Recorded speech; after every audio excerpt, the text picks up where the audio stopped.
I want to start today by asking a question that many spiritual seekers over the decades, over the centuries, over the millennia have asked. What happens if you have experienced two profound spiritual truths? You know them both to be true, but it feels as if they can't be. It is this problem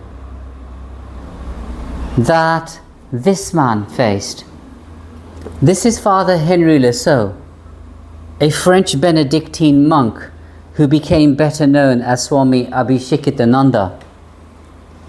Father Le Saux was a French Benedictine. He came to India in 1948, and he came essentially as a missionary monk.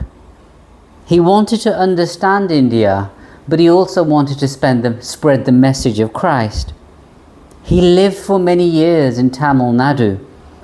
He loved Tamil Nadu deeply. But it wasn't just Tamil Nadu he loved. He loved Arunachala. It was the grace that he experienced that he met and saw Sri Ramana Maharshi. What did that do for him? Well, it meant that whilst he had the privilege of sitting in Sri Ramana Maharishi's presence, he found Sri Ramana's peace. He imbibed it deep into his soul. And that also led to him experiencing himself some deep Advaitic truth. For those of you who may not know, Sri Ramana would tell you that the highest truth, the eternal truth, is a truth that never ever changes. It is a truth, and I quote Sri Ramana, that is without name and without form. But what does this do for you if you're a Benedictine monk? If you have been raised and given your life to an eternal truth, a highest truth, which is that of Christ, which is an eternal truth, which is most definitely with form, the form of Christ. It's a question that seemed to have emotionally torn Father Le Saux apart.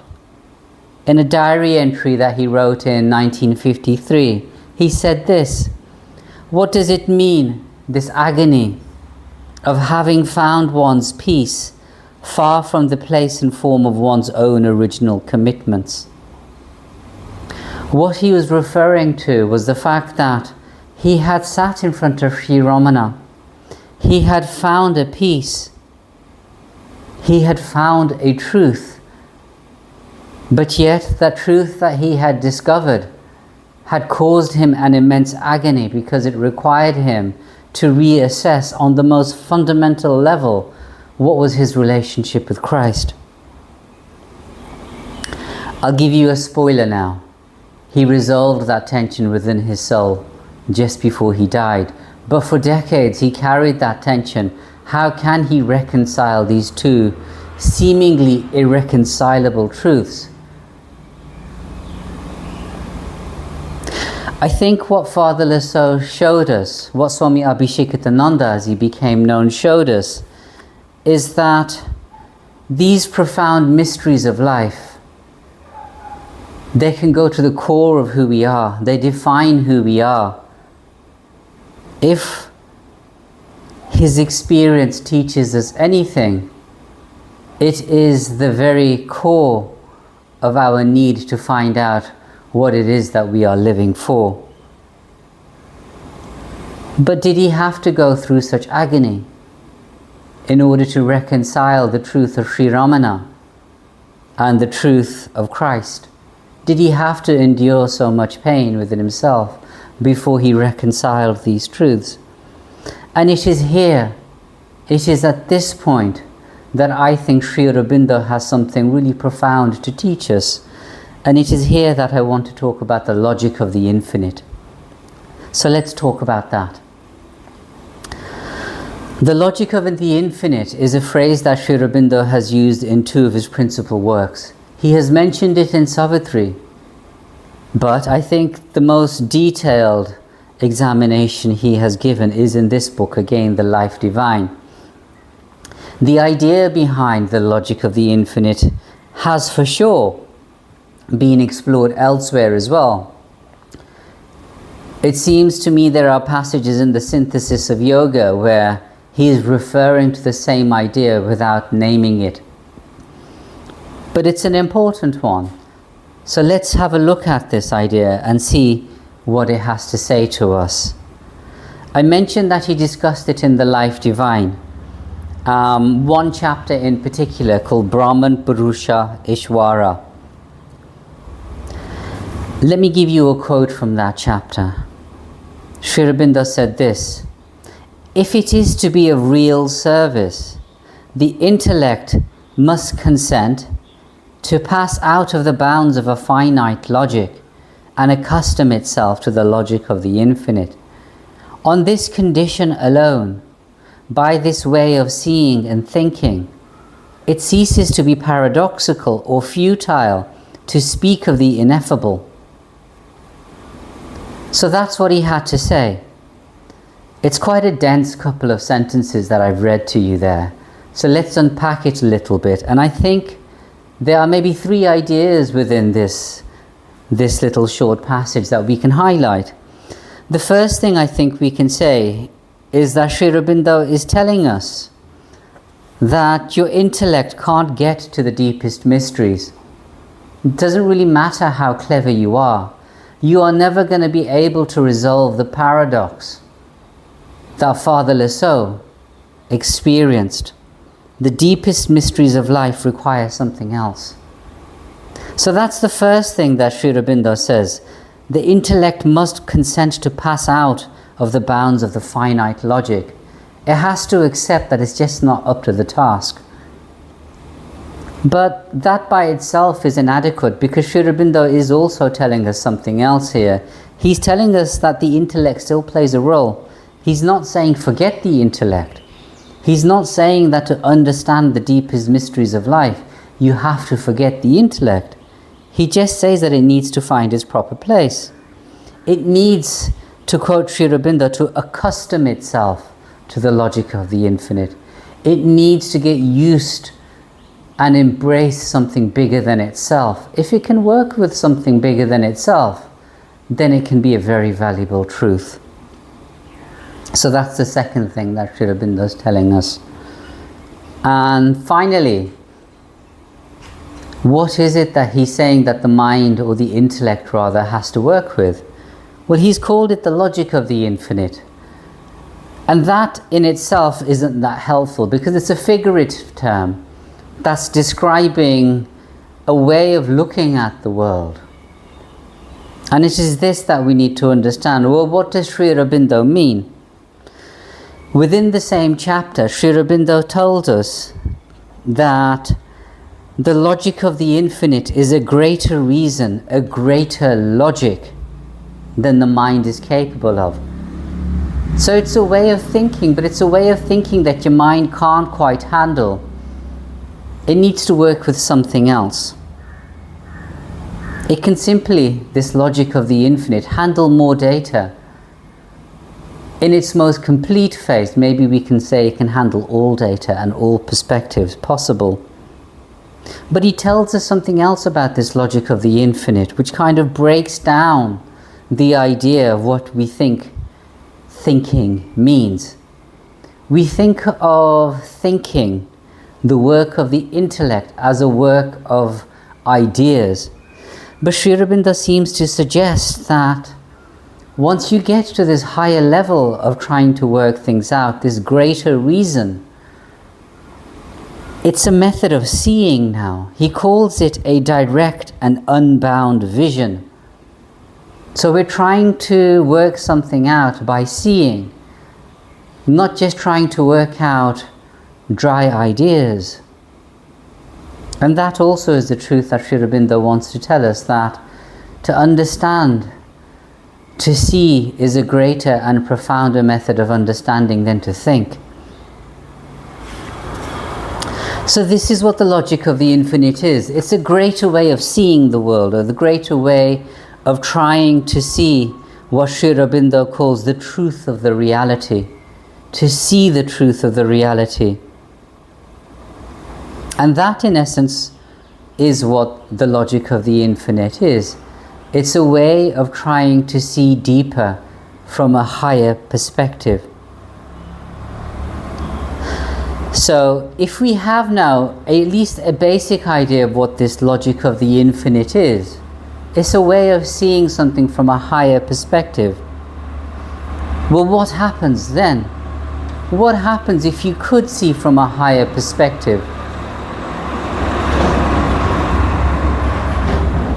It seems to me that the problem that Father Le Saux had in his two mighty realizations, the realization of Sri Ramana and the realization of Christ, is that he couldn't reconcile these realizations from a higher perspective than that. Mother addressed this issue many times, in fact, but let me give you one quote of hers from the 16th of November 1955. She said this: "When things seem contradictory to you, it is always because you have remained on too low a plane. If you know how to climb up a few rungs of the ladder, all contradictions disappear. Everything becomes complementary." This is essentially the logic of the infinite. She hasn't used the phrase, but this is what she means. You rise, you see things from a higher place, and the contradictions that were tearing you apart on one point no longer seem so terrible anymore. Sri Aurobindo made the same point again in that same chapter, Brahman Purusha Ishwara. He said this: on this condition alone of rising towards this holistic way of viewing the world, that's what he's talking about. By this way of seeing and thinking, it ceases to be paradoxical or futile to speak of the ineffable. So if we rise, it's no longer a paradox to reconcile how we can think of the highest reality to be without form, but at the same time be able to say with utter conviction there is a Christ and Christ is God. He could have been talking to Father Le Saux. And perhaps the irony of this is that I think Father Le Saux did actually see Sri Aurobindo on one occasion. I'm not entirely certain about this, but there's one account that I've read that when Father Le Saux arrived in Pondicherry, originally when he first arrived in the 1940s, he did manage to have a darshan of Sri Aurobindo when he was still here in the body. But obviously he had a different path to follow. So, we see that the benefit of seeing the world through the logic of the infinite is that we get a holistic view. And is there an example that we can pick then of someone who has been in the situation of Father Le Saux, who did have two seemingly contradictory, mighty spiritual realizations, but yet wasn't torn apart by those realizations because he managed to rise and see things from a different perspective? Almost inevitably, the person that I'm referring to is Sri Aurobindo himself. So let's talk about Sri Aurobindo's experience. In January 1908, we know that Sri Aurobindo sat down for 3 days with a yogi called Lele, and he wrote about his experience. He said this: "Now, to reach nirvana was the first radical result of my own yoga. There was no one, or many even, only just absolutely that, featureless, relationless, sheer, indescribable, unthinkable, absolute, yet supremely real and solely real." So he's describing an experience where the only reality was this, what he calls featureless, indescribable, this vast, that was the only thing that existed. And we can see this copy of this letter in Letters on Himself and the Ashram if we're interested. To have experienced that realization, to live in that realization. In some schools of yoga, that is the culmination. There's nothing else for you to do anymore. You have reached the zenith. You are liberated. But yet, within 6 months of having that experience, Sri Aurobindo was living a very different reality. Now we had gone past May 1908, and all of a sudden Sri Aurobindo was in jail now. He was now in jail awaiting trial for being associated with revolutionary activities against the British. And it was whilst he was awaiting trial for a year, essentially, that he had another almighty experience. The sort of mighty experience which, again, in a different paradigm, could easily be regarded as the culmination of all spiritual truth. And it was the experience of Krishna. And again he described this experience, and he said this: I looked at the jail that secluded me from men, and it was no longer by its high walls that I was imprisoned. No, it was Vasudeva who surrounded me. I walked under the branches of the tree in front of my cell, but it was not the tree. I knew it was Vasudeva. It was Sri Krishna, whom I saw standing there and holding over me his shade. I looked at the prisoners in the jail, the thieves, the murderers, the swindlers. And as I looked at them, I saw Vasudeva. It was Narayana whom I found in these darkened souls and misused bodies. So there we have it. Two contrasting experiences of very, very mighty spiritual truths. If we were looking at these experiences from the perspective of our minds, from this perspective of our intellect, we can't reconcile them. Either we are saying the highest reality is a featureless vast, which is solely real, or we say there is a definite reality which has features, and that is Krishna, and Krishna is the abiding reality. They can't both be true, can they? If you're thinking with your mind, if you're trying to understand Sri Aurobindo's experiences with your mind, if you're trying to understand Father Le Saux' experiences with your mind, you would have to say that is right, that they can't both be true. But Sri Aurobindo has told us that as long as you are trying to understand these experiences with your intellect, you will not be able to do it, because they will be paradoxical and it would be futile to speak of the ineffable. Only if you rise to a higher perspective of viewing can you realize that both of these things are true. And that, of course, is what Sri Aurobindo did. So this idea of the logic of the infinite, it sounds slightly mysterious, but the core idea is actually quite a simple one.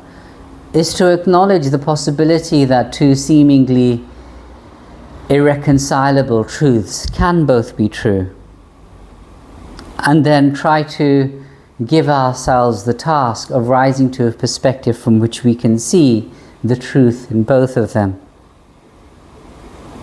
Maybe the question at this point for us is, what happens then?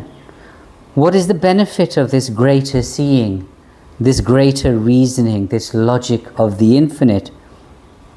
Well, I think there's two. If we look at Father Le Saux' experience, Swami Abhishekananda, I think the personal benefit for somebody like him would have been that he would have saved himself decades of heartache. He would have risen and seen closer to the truth that two seemingly contradictory experiences can be reconciled. So that's the personal benefit. that we can reconcile truths which from a lower perspective we can't. But it seems to me there's a wider benefit as well. It's not entirely personal.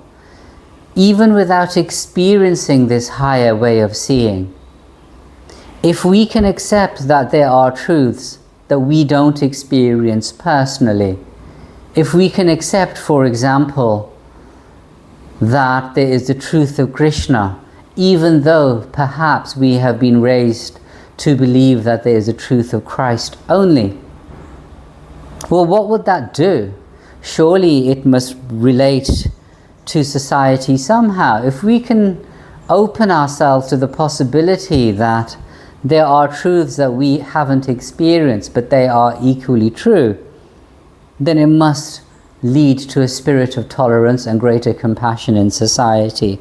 And I think that's a wonderful gift, if we could understand that and foster as much as we can this logic of this infinite, to see just that there are better ways to view the world, higher ways to see the world. So I want to leave you with a final thought about the logic of the infinite. Because certainly within integral yoga, anything to do with Sri Aurobindo, we say this quite casually, we need to raise our consciousness. But that's quite mystifying itself. It's not like Buddhism where you get lots of different meditation techniques which you can follow.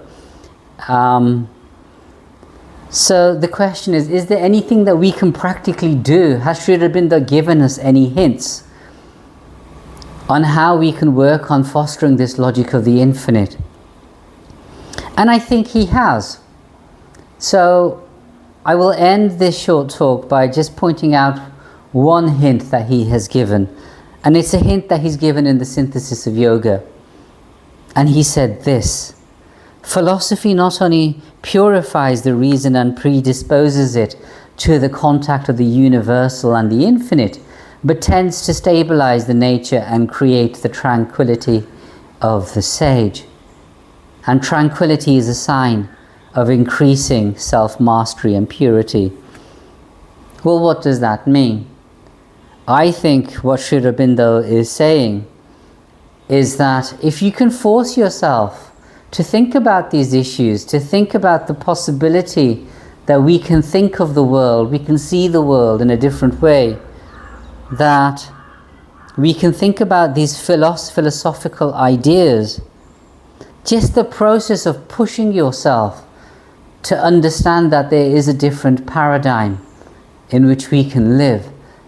There's a different paradigm in which others have lived, others like Sri Aurobindo. Then just that process itself can push us to the point when we do start to make contact with something greater than ourselves. So that's a very concrete suggestion that Sri Aurobindo gives us. Well, it's not an easy one, of course. If his advice is to you to grapple with the deep ideas that he's giving you, it's not an easy suggestion, but it is a practical one. And maybe that's the final point that we can leave today with. The idea that just the effort that we can make to try and understand the deepest truths possible, just that can bring us closest to understanding what the logic of the infinite actually is. It can bring us closer to understanding something quite fundamental that Sri Aurobindo wants to teach us. So let's leave it there today.